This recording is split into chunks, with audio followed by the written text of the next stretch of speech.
jump into the sales toolkit here.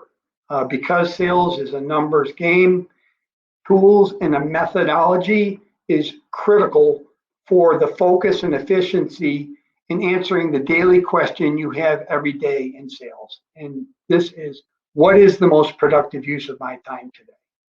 Sales offers you lots of opportunity to work hard. You can work 18-hour days very easily in sales, and still your performance could be very, very poor.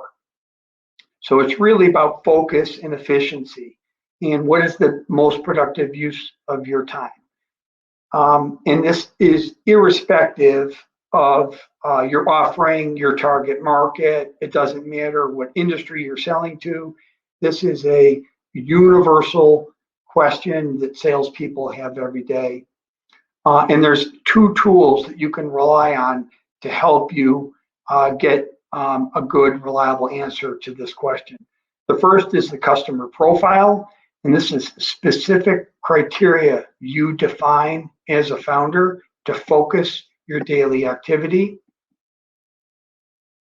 And the sales pipeline.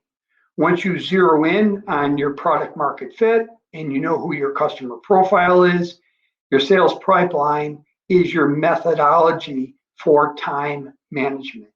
It's how do you make the most productive use of your time every day when you focus your time on only prospects that meet your target customer profile.